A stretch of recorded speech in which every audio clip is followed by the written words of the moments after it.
के नतीजों पर आपकी प्रतिक्रिया, क्योंकि एआई सर्वे जी न्यूज का जो है वो सटीक साबित हुआ है। आप करेक्शन की बात इसमें कर रहे थे, लेकिन अभी तक कोई करेक्शन होता हुआ दिखाई नहीं देता है। हाँ, आपकी तरफ 233 सीटें जरूर गई हैं, लेकिन एनडीए के लिए फिलहाल कोई करेक्शन नहीं है। 295 से 90 हुआ है। नहीं, बिल्कुल सही है। मैंने पहले भी थोड़ी देर पहले आपको कहा था कि आपने कल जो 305 का आंकड़ा दिखाया था उसके बहुत करीब है, और इसके लिए मैंने आपको बधाई भी दी थी। मैं ये बोल रहा था कि हमारा अनुमान ऐसा है कि वो 272 के नीचे जाए और हमारी सीटें बढ़े, लेकिन वो हमारा अनुमान था, वो नहीं हो रहा है। ऐसे अभी तो दिख रहा है, अभी फिलहाल ये रिजल्ट्स नहीं है, ये तो रुझान है, लेकिन फिर भी ये आंकड़े यहाँ पर सेटल हुए देखते हैं। और इसमें मैं यही कहना चाहूंगा कि जो कहा जा रहा था 400 पार वगैरह, वो तो बिल्कुल दिख नहीं रहा है। तो लोगों को भी पता चला है कि सिर्फ धर्म के आधार पर या सिर्फ मतलब जो कर नहीं सकते ऐसे आश्वासन लोगों को देकर वो जीत नहीं सकते।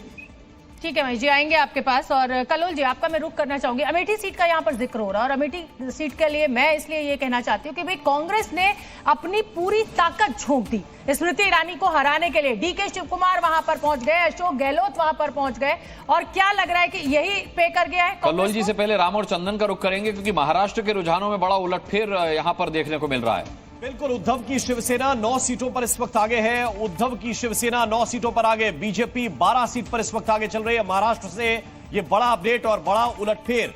शिवसेना 7 सीट पर इस वक्त आगे चल रही है। ये शिवसेना शिंदे की हम बात कर रहे हैं। शिवसेना शिंदे 7 सीट पर इस वक्त आगे चल रही है। एनसीपी शरद पवार 7 सीट पर इस वक्त आगे चल रही है। और इसको आप अगर जोड़ेंगे, एनसीपी अजित गुट को केवल 1 सीट मिलती हुई नजर आ रही है।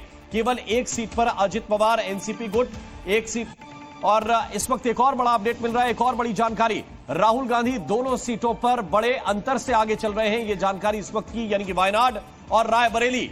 राहुल 1,70,000 वोट से आगे हो गए हैं रायबरेली सीट पर, 1,70,000 का अंतर। और राहुल 2,38,000 वोट से आगे हैं वायनाड में, यानी दोनों ही सीटों पर 2 लाख के ऊपर यह अंतर हो सकता है, क्योंकि 2,38,000 से वायनाड में और 1,70,000 से रायबरेली में।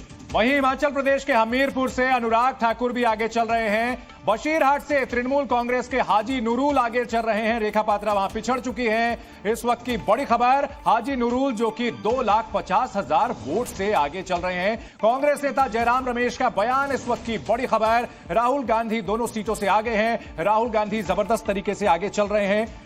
रायबरेली हो या फिर वायनाड, दोनों ही सीटों पर आगे चल रहे हैं। रायबरेली से 1,70,000 वोट से आगे हैं। और सीधे हम रुक कर रहे हैं शोभना जी इस सवाल के साथ, शायद इस पे भी आप रिएक्शन लीजिए कि बहुत जल्दबाजी कई बार कर देते हैं नेता चुनाव आयोग पर सवाल उठाने में और ईवीएम पे सवाल उठाने में। बिल्कुल बिल्कुल आप ठीक कह रहे हैं, बिल्कुल आप ठीक कह रहे हैं। लेकिन मैं देखिए, जीनिया ने जो हमें आंकड़े बताए थे और कांग्रेस नेता जयराम रमेश ने अब बयान दिया है, वो हमें दिखाना चाहिए। ट्वीट किया है अनुराग। कांग्रेस के नेता जयराम रमेश ने ट्वीट किया है, और क्या कहा है उन्होंने ट्वीट में, ये हम आपको बताते हैं। उनका ट्वीट इसलिए भी अहम हो जाता है क्योंकि इससे पहले भी उनका बयान काफी वायरल हुआ था।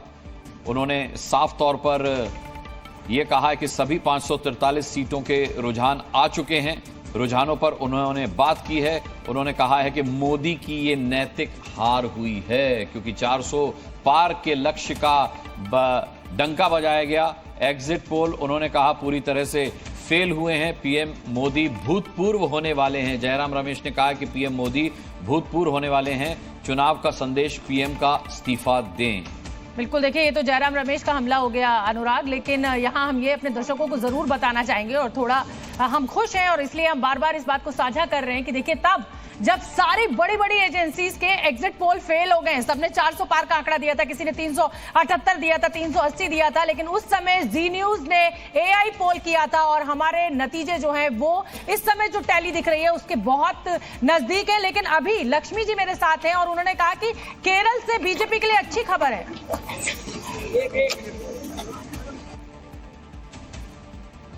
किशोरी लाल शर्मा को इस समय हम दिखा रहे हैं और देखिए 40 साल तक कांग्रेस के गांधी परिवार को जिताने वाले किशोरी लाल आज यहां से चुनाव जीत गए और मुझे लगता है इससे बढ़िया उपहार जो है वो अमेठी की जनता नहीं दे सकती। और ये कहा जा रहा था कि किशोरी लाल हर गली, हर मोहल्ले, हर परिवार से वाकिफ थे और इसी का एडवांटेज मिला है। लेकिन लक्ष्मी जी, केरल से आप कुछ बड़ी खबर दे रही है, वो जल्दी से बताइए बीजेपी को लेकर। देखिए, त्रिशूर और तिरुवनंतपुरम में अभी जितना मार्जिन से सुरेश गोपी और राजीव चंद्रशेखर आगे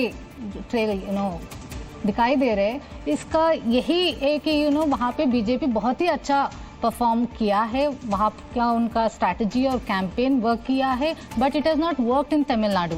वहाँ पे उनका खाता एटलीस्ट इवन ट्रेंडिंग में भी नहीं दिखा रहे हैं। सो साउथ जो पुश था उसका अच्छा काम तेलंगाना में हुआ है, आंध्रा में हुआ है, केरल में हुआ है, कर्नाटक में जो था उन्होंने एटलीस्ट फेस सेविंग रहा है, एटलीस्ट 16 सीट्स में वो आगे चल रहे हैं और तमिलनाडु में वो अभी तक खाता खोला ही नहीं है।